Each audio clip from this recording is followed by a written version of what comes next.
천혜의 자연경관과 복지의 나라인 뉴질랜드에서 두 번째로 큰 도시 크라이스트처치 부근에서 지난 2011년에 강도 6.3의 지진이 발생했었습니다.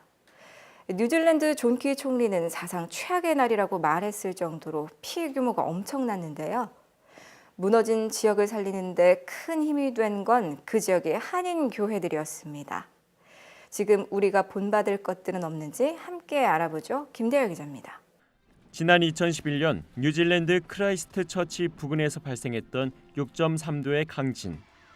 건물이 무너지고 물과 전기가 끊기는 것은 물론 갈라진 땅, 와르르 무너져 내린 건물 잔해 속에서 수백 명이 목숨을 잃었고 재산 피해액만도 200억 달러에 달했습니다.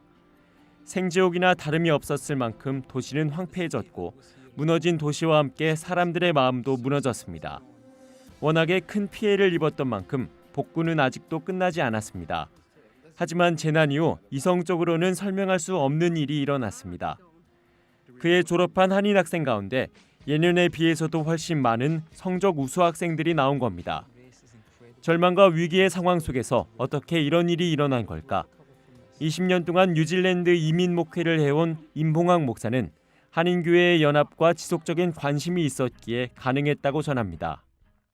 대부분의 이민자들 교회들이 그 지역사회를 많이 품고 있는 상황이라 실제적으로 저희들이 그 가교 역할을 많이 했죠. 교회로서의 그 역할이 다양하지만 실제로 이렇게 한 분 한 분 교민들을 좀 가까이 다가가는 그런 노력들을 여러 부분에서 했었죠. 크라이스트처치 지역에 위치한 10개의 한인교회는 각기 다른 교단에 소속돼 있습니다. 하지만 이들은 한인 사회를 섬긴다는 공통의 목표를 위해 서로 연합했고 지진 발생 직후에도 신속한 구호 활동과 치유 사역에 함께 나설 수 있었습니다. 임봉학 목사는 지난 1995년 처음 뉴질랜드에 정착했을 당시에는 목사들이 서로 인사도 나누지 않을 정도로 갈라져 있었지만 점차 젊은 목회자들을 중심으로 연합하기 시작해 위기 상황에서 큰 힘을 발휘하게 됐다고 전했습니다.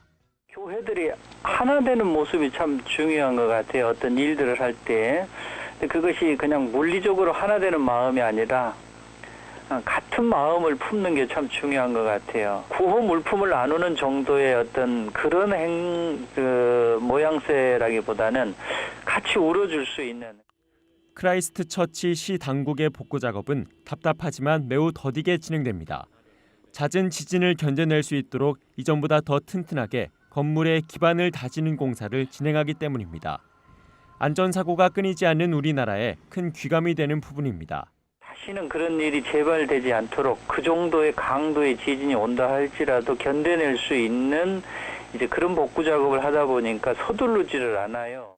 하나님의 마음이 향하는 곳으로 찾아가 위로와 사랑을 전하는 크라이스트처치의 한인교회들.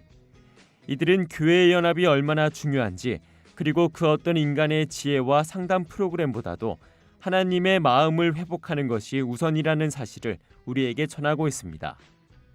CGN 투데이 김대열입니다.